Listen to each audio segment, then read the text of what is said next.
Isang mainit na usapin ang naganap ngayong araw matapos ang formal ng ihain ang isang petisyon laban kay Pangulong Kuting at unang ginang ni Satanas Mag sa Araneta.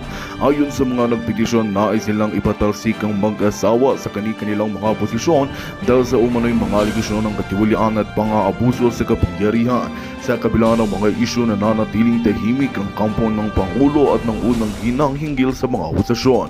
Ayon sa mga abogado ng mga nagpetisyon, may mga matibay silang ebidensya na magpapatunay sa mga paratang laban sa Pangulo at unang ginang. Ilan sa mga aligasyon ay ang mga may kinalaman sa munang paggamit ng pondo ng bayan para sa mga personal na interes. Gayon din di umano yung pagmamanipula sa ilang mga transaksyon ng gobyerno para sa kanilang kapakinabangan. Dahil dito inaasahan ng grupo na mabilis na aaksyon ng Korte Suprema upang masigurong mapanagot ang mga nasa kapangyarihan. Habang patuloy na lumalaki ang tensyon, nagiging usap-usapan ng iba't ibang sektor ng lipunan ang posibilidad na mapatalsik ang mag-asawa mula sa kanilang mga pwesto. Ang mga supporters naman ni Kuting ay nananatiling matatag sa pagsuporta sa kanilang leader at nagsasabing paninira lamang ang mga aligasyon. Gayunpaman, malinaw na ang mga susunod na linggo ay magiging kritikal sa hinaharap ng administrasyon ni Kuting, lalo na't nagiging mas seryoso na ang mga hakbang ng oposisyon laban sa kanila. At yan nga ang balitang ating pagkakatutukan. Ngunit bago ang lahat, siguraduhin mag-subscribe at i-hit ang notification bell para sa patuloy na pagtutok sa mga sulyap ng bagong balita sa tunay na boses ng masa.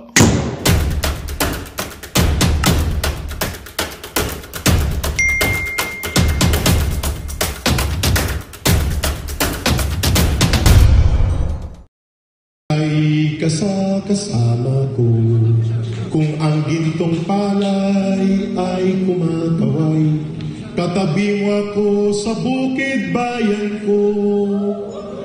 Kung ang bulaklak ay humahalimuyan, igagawa kita ng kwentas bayan ko. Kung nananalanta ang bagyo't sigwa, ako'y may kumbong ligtas. May pag-ibig pa bang higit na dakila sa pag-ibig ko sa'yo, bayan ko? Wala na nga, wala na nga. Mabuhay po kayo. At ang sambahan ng Pilipino, mabuhay! Magtatagumpay tayo. Yun ang daloy ng kasaysayan. Maraming salamat. Mabuhay po si Ka Eric, mga kaibigan. Galing.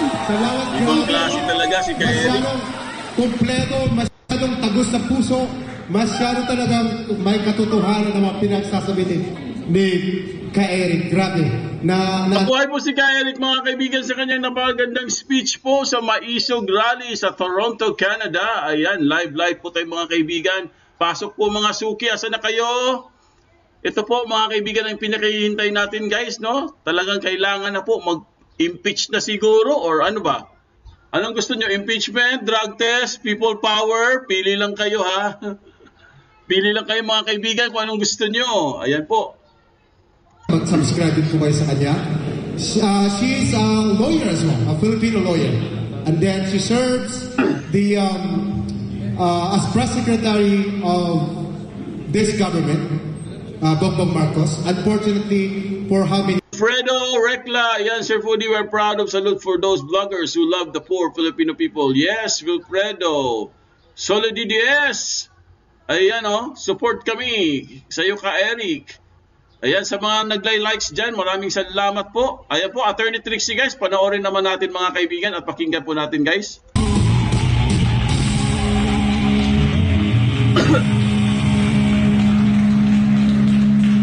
Magandang gabi po. Ako po si Trixie Cruz Angeles, dating kalihim ng press, ngayon nakikisa sa inyo. Attorney Trixie Cruz, mga kaibigan. Tungkol na kayo mahaba yung kwentuhan natin. Andito ako para magkwento. Matapos kong umalis sa gobyernong Marcos, kumaya na natin kwento kung bakit. Nangako ako hindi ako magsasalita. Isa kasi sa deal, baga nakipag-usap sa akin para umalis din ako o mag-resign ako. Nag-resign ako, inunahan ko sila lahat. Pero mayroon akong isang hiniling bago ko umalis. Bayaran yung mga tao ko. Kasi wala silang plano. Pinuno nila yung department ko ng mga appointees ng unang ginang. Oops, ng presidente. Oops, sorry, nadulas lang. Nadulas. At yung mga in-appoint ko, dahil pwede naman akong gumawa nun, ayaw nilang bayaran. Pinaglaban ko po yung mga tao ko. Magkakagulo talaga kung hindi sila babayaran. Pero umalis ako dahil alam ko pahihirapan kami at pahihirapan yung mga tao ko. Ang buong inaasahan ko na ganun din ang sana ang ating Pangulo, na pinaglalaban sana niya yung mga tao niya o pinaglalaban ng sambayanan. Pero tila napakalakas ng presyo. Hindi niya kaya. Nanahimik ako ng 1 taon. Pero hindi pa rin ako tinigilan. Sipin niyo, sa trabaho ko, nagtrabaho ako pagkatapos kong umalis, komentarista ako sa radyo, hinabol pa ako doon at gusto paalisin din ako doon. Umalis talaga ako. Alam niyo kung bakit? Kasi 100 tao ang mawawalan ng trabaho kung magpilit ako. Nawalan na ng prangkisa ang SMNI noon. May meligro na pati prangkisa dun sa mga pinapasukan ko, mawawalan din. Pero hindi ako nagsalita dahil doon. Nagsalita ako kasi may napansin ako. Hindi pa lumalamig, kumbaga, yung pagkaalis ko doon. Nung napansin ko, may maliit na parang petisyon na umiikot. Yung petisyon na to, pinapapirma sa mga barangay. Ito ay petisyon para baguhin yung saligang batas.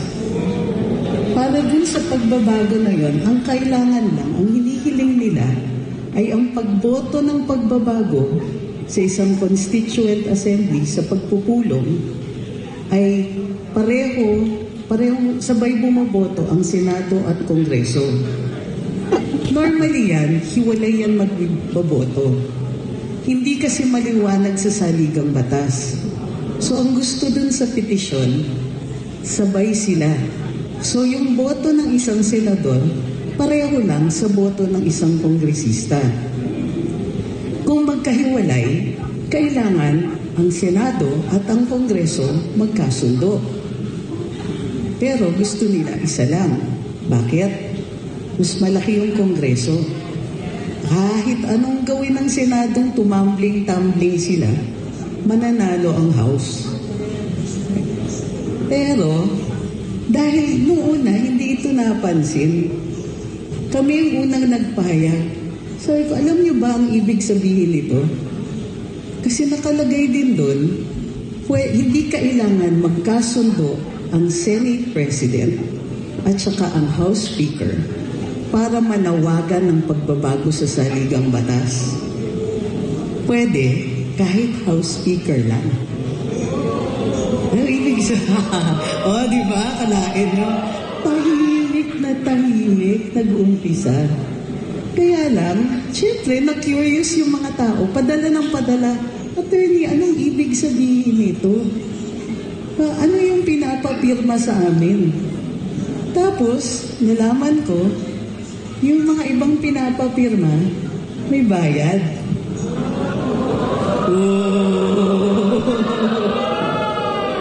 Pero walang publicity. Tahimik na tahimik. So, una kaming nagpahayag nun. Niyayanig namin ng Kongreso. Uy, ano ibig sabihin nito?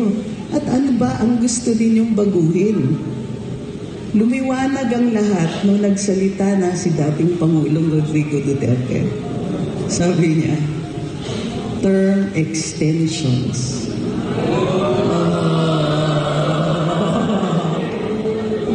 Hindi pa nakakadalawang taon, iniisip na nila na magtatagal sila sa pwesto.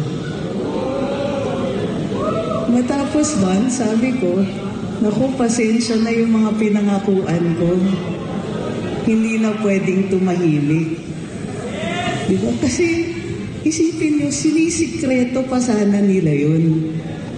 Kapag lumusot yun, hindi, kahit si Martin Romualdez lang magpatawag at kahit Kongreso lang ang dumating, pwede niyang diktahin kung anong ibabago sa saligang batas. Pwede niyang mag-i-extend ang termo ng mga kongresista. Pwedeng imbis na 3 taon, 10. Sinong tututol? Tayo ba? Kahit bumoto tayo sa referendum, hawak naman nila yung COMELEC eh. Naglulukuhan ba tayo na magiging fair yun? Bukod pa dyan. Kakayanig namin ito, sabi ni former President, bakit yan ang iniisip ninyo? So tinignan namin. Sa tinagal-tagal na nakaupo si Bongbong Marcos, ni minsan hindi bumaba ang presyo ng pagkain. Pataas ng pataas ng pataas. Halos buwan-buwan, recently, panay ang pangako ni Martin Romualdez, sa June bababa ang presyo ng bigas. Magiging, ano na ba yung una? 49 pesos na, 42 pesos na lang yan. Nax, ha? Kasi sa ngayon, 58. Uy, 42 pesos. Yung susunod na buwan, bababa na yan sa July. Magiging 35 pesos na lang. Kaloka, ha? Sige. Nakaisa pa siya. Bababa na yan sa August. Pero hindi niya binigyan na ng presyo, natuto na. Pamakailan lang, sabi, promise totoong-totoo na. So, October daw bababa presyo ng bigas. Nagkakalokohan na tayo dito. Minsan ka magsinungaling sa akin, maniwala ako sa'yo. Tanga ako nun. 2 beses na magsinungaling ka sa akin, maniniwala pa ba tayo? Nakabat na. Akala mo, babait nila nung binoto natin si Bongbong Marcos.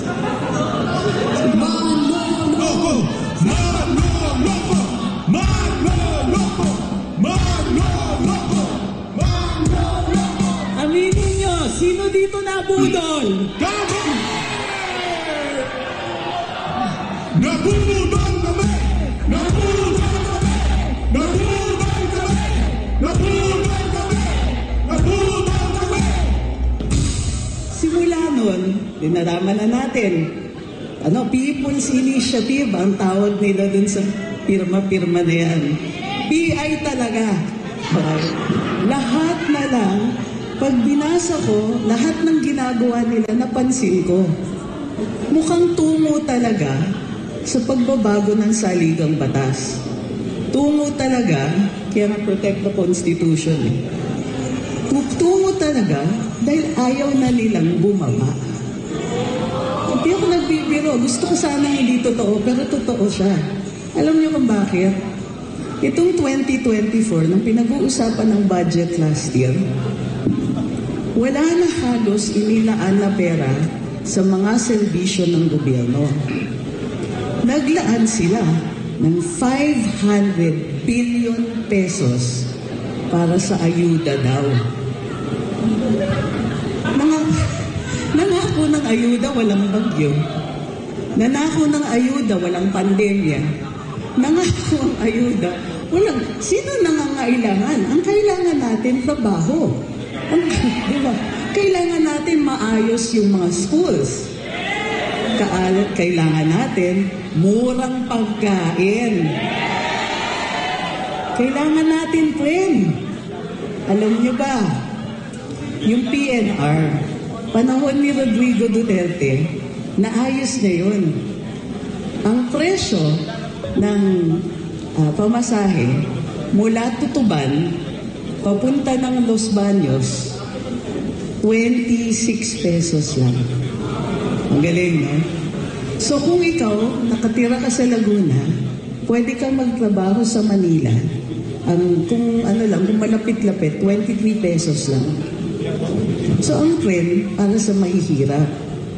Ano ang unang pinatigil ni Bongbong Marcos na transportation? Yung tren. PNR. Sabi kailangan daw gawin yung North-South Railway. At hindi daw magagawa yun kung hindi papatayin yung PNR. Tinanong ko dun sa general manager ng PNR ng panahon ni Duterte at sabi niya, hindi. Hindi totoo yun. Kasi pwede naman gawin dahan-dahan yung North-South Rail na hindi naaantala ang PNR. Pero, okay lang sa kanila patayin yun. Total, mahihirap lang naman ang nakikinabang dun. Hindi naaantala yung mga mayayamang may kotse, hindi naaantala yung may konting kaya na kaya nila mag-bus na lang. Hindi. Yung pinakamura yung pinatay nila. Dahil gusto nilang mangontrata. Pinatigil nila ang Mindanao Rail. Ang Mindanao Rail, matagal na natin pangarap yan. Matagal na pong may lupa yan. Pero, anong una nilang pinatay? Hindi pa nakakaumpisa ha, pinatay na nila. Mindanao Rail. Medyo coincidence lang siguro na sa Davao yung dumadaan. Mula Tagum hanggang Bigos. Dadaan yan ng Davao City. So yan lahat. Bakit kaya, di ba? Bakit nila pinatay yun? Bukod sa gusto nilang i-renegotiate, alam niyo na ang ibig sabihin nun, di ba? I-renegotiate nila yung kontrata para sila yung kumita. Pero, coincidence nga lang naman na Davao yung maaantala. So sige, bakit ganun yung mga nawawala na proyekto? Pero 500 billion plus another 300 billion na unprogrammed funds. Pag-usapan natin yung unprogrammed funds. Hello, Susan Alam niyo ba, Apiles. na hindi pa nagawa yan ever, nagagamitin mo yung unprogrammed funds. Nandito kasi walang pasok. Kasi bawal yun. Sabi sa saligang batas, hindi ka pwedeng magpa-budget ng pera na hindi pa nakokolekta. Ano ba yung unprogrammed funds? Yun yung hindi pa nakokolekta. Okay? Ibig sabihin, yung buwis na nakolekta natin for the year, let's say 2023, yun lang ang pwede natin gastusin for 2024. Pero ito, record-breaking 500 billion na ayuda plus 300 billion na ayuda from the unprogrammed funds, 800 billion na ginagamit di umano sa ayuda. Ibig sabihin, 800 billion ang nawala para sa infrastructure, 800 billion nawala for government services, 800 billion ang nawala para parati tayong may stock na bigas para sa rescue relief efforts. Hindi nyo ba napansin, nung last time binaha ang Metro Manila, ang tagal ng rescue, ang tagal ng relief, naghahagilap pa sila kung anong ibibigay. And Kalokohan! Kalokohan! Kalokohan! Kalokohan! Kalokohan! for the first time in so many years, humingi tayo ng tulong sa ibang bansa para sa disaster relief. Pero ang kataka-taka, andito yung mga kano. Sabi nila, makikigamit sila ng bases dito sa Pilipinas kasi tutulong sila sa rescue and relief. Aba, ni anino ng mga puti, wala ako nakita, ha? Sabi ko, ganun makataas yung baha. Inanod pati yung mga kano. Wala. Walang tulong sa kano. Sinungaling! Sinungaling! Sinungaling! Sinungaling! Totoo. So, 800 billion yan. Ibig sabihin, ang budget ng 2024, walang bago. Walang bagong proyekto. Natigil ang infrastructure. Nakita niyo ba? Ilan beses nag-ribbon cutting si PBBM ng bagong kalye? May nakita ba kayo ng 2024? Wala. Aman. Biyahe. Puro groundbreaking. Ay, mag-uumpisa ng proyekto. Nai-shovel pa siya. Pa siyang pala. Yay! Groundbreaking tayo. Buong taon, puro groundbreaking lang ang ginawa niya. Walang ni isang proyekto na natapos. Bakit?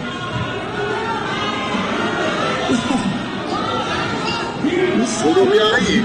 Di mo pera yan! Di mo pera yan! Di mo pera yan! Di mo pera yan! Di mo pera yan! So, ibig sabihin, itong 2024, di tayo umusan. Parang ano ba yung proyekto ng BBM administration? Gawin tayong mahirap. Kasi nananalo sila kung ano, tama, swak na swak. Alam niyo ko, tapos, para akala nila perpetually maloloko nila tayo, lumabas na yung statistics this year. Number 1, di ba dati, sa buong Asia o Southeast Asia, tayo daw yung fastest growing economy. Totoo yan. Until 2022, correct? Bumagal ang growth, lumabas this year na yung projected growth natin, parati natin pinoproject at 6 to 7%. This year, hindi na siya umabot. This year, nasa ilan na lang. Bakit? Paano tayo lalaki? Yung pera ng gobyerno na normally umiikot sa ekonomiya, wala nga. Nasa bulsa. Yes! Nanakaw! Ayan! Mga kawatas! Mga magnanakaw sa gobyerno! Binabalatan po mga kaibigan ni Atty. Trix tayo Cruz. dun sa People's Initiative. Ang dahilan kung bakit ang laki-laki ng ayuda, kasi tahimik na tahimik, tinuloy pa rin ang People's Initiative. Tuloy pa rin yung signature campaign. Ito yung himala. Okay, maraming kababalaghan, pero ito yung himala. Noong 2023, sabi ng COMELEC, ay, hindi pwede gawin yan. Kasi sinabi na ng Korte Suprema na yung batas ng People's Initiative hindi pwede gawin para baguhin ang saligang batas. Yun ang unang sinabi ng COMELEC. Noong humarap sila sa Senado, nagbago sila ng kwento. Ay, pwede pala. Sabi nila, sabi ko, bakit ano na bago? Wala. Utak lang pala ni Sir George Garcia ang nagbago. Pagkatapos noon, nung matindi na yung galit ng mga tao, biglang sabi, ay, hindi pala pwede. So, pinatigil. Hindi na daw sila tumatanggap ng signatures. Pero, kinokolekta pa rin. Ano ibig sabihin nun? Oh, niloloko nila tayo. Grabe Niloloko talaga. tayo. Manloloko! Manloloko! Manloloko! Manloloko! Ang framework nito ng buong Marcos administration, iisipin natin, lahat ng ginagawa nila ay tungo sa term extensions. Ayuda, bakit mo i-contract? Lumiit ang budget for 2024 kasi lahat ng pera napupunta sa ayuda. So ito, gumagawa sila ng budget for 2025 and guess what? Lumiit na naman. Ibig sabihin, less schools, less infra kung meron man kasi last year halos wala. Itong year na to halos wala. So, less spending, less projects, and less healthcare. Ito yung pinaka-importante. Nung panahon ni Rodrigo Duterte, ang proyekto niya talaga sa 6 na taon ay to reduce poverty. Kaya lahat ng proyekto tungo doon. Train, kasi mura ang train. At mababawasan ang traffic, hindi na aantala ang taong bayan. Free tertiary education. Isipin niyo, laki yung tulong sa magulang noon. Hindi ka magbabayad ng tuition. Makakatapos ang mga anak natin. Libre paaral! Libre paaral! Libre paaral! Walang presidente na nangarap ng ganyang kalaki. na makapagbigay ng libreng tuition sa mga mamamayan. Itong si BBM, wala na siyang kailangan i-plano, itutuloy lang niya yun. Guess what? Technically, tuloy pa rin, pero taon-taon, nababawasan yung pera para sa free tertiary education. Halos, wala ka nang naririnig na nagsasabing, uy, nakapagtapos yung anak ko dahil sa free tertiary education. Natapos nung banda 2022, meron pa yung mga leftovers, yung mga galing kay Rodrigo Duterte. Maraming nakatapos sa ilang taon na meron ganun. Ngayon, wala. Ano pa ang tinira niya? Bigas. May RTL, Rice Tarification Law. Ang purpose ng Rice Tarification Law, lumaki yung pondo para sa mga magsasaka. Umupo si BBM bilang Department of Agrarian Reform, Department of Agriculture Secretary. Isang buong taon na walang nangyari. Gusto ko ang tanongin, nasan yung Rice Tarification Fund? Umabot ba sa magsasaka?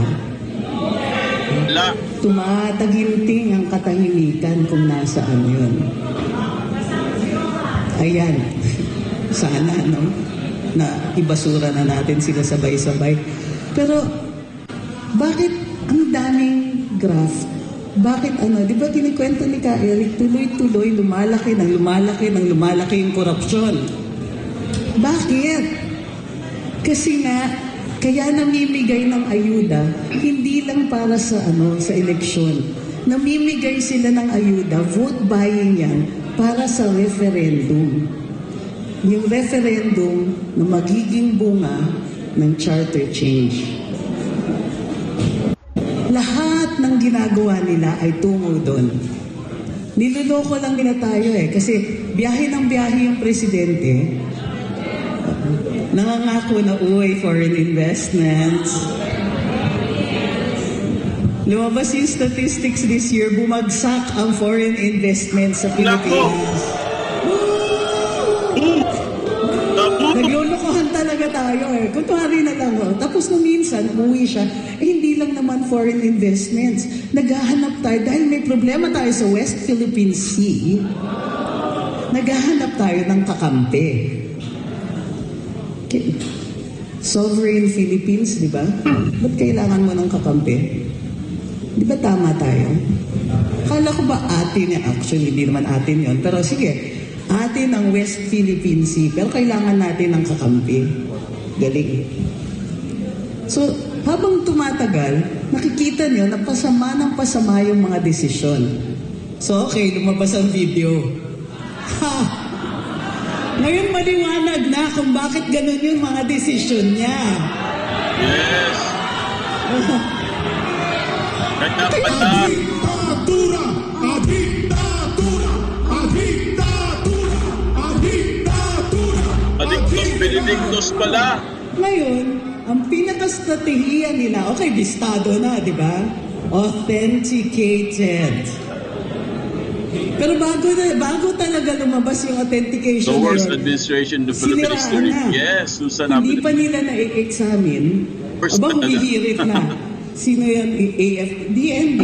Fake daw yan, fake. AI.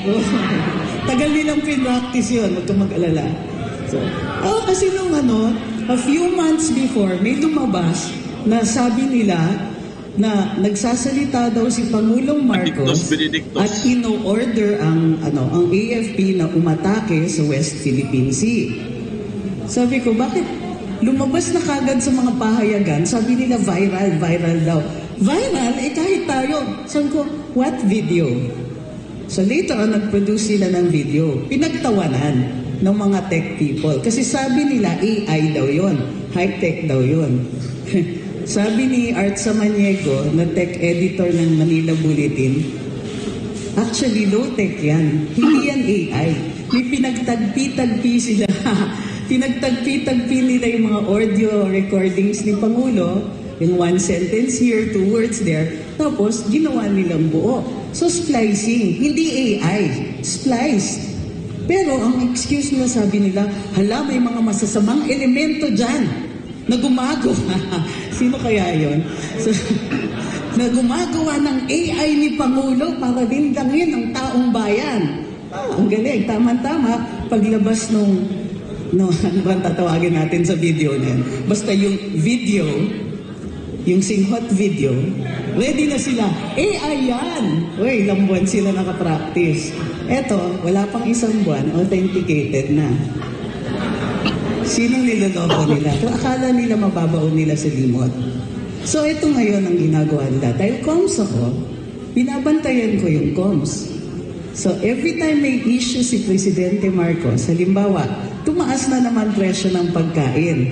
Hindi nila ma-explain kung bakit ganun kataas ang presyo ng bigas at the same time, akala ni Presidente nasa 29 pesos yung presyo. Ay, start tayo mga kaibigan! Bangag, bangag, bangag! Yung video ko na, explanation yun. Kung bakit ganun siya mag-isip. Okay, so tuloy-tuloy yan. But pansinin nyo, mahal ang presyo ng pagkain at naging issue, lumabas yung issue ng ICC.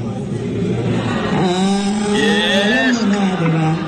Nung baha, pansin nyo, baha. Bistado yung kasinungaling na 5,500 flood control projects. Ano nangyari? Inatake nila si Inday. Inatake ang KOJC. Dumami yung pulis. Yes! Tapos binuhay. Magandang balita ang hatid namin sa inyo ngayong araw. Sa pagtatapos ng aming balitaan, nagbigay kami ng mga mahalagang impormasyon. Maraming salamat sa pagtutok at pagsuporta sa aming programa. Huwag kalimutang manatili sa mga susunod na araw para sa mga bagong balita at mga kwento na dapat nating abangan. Mula sa Boses ng Masa, magandang araw, Pilipinas!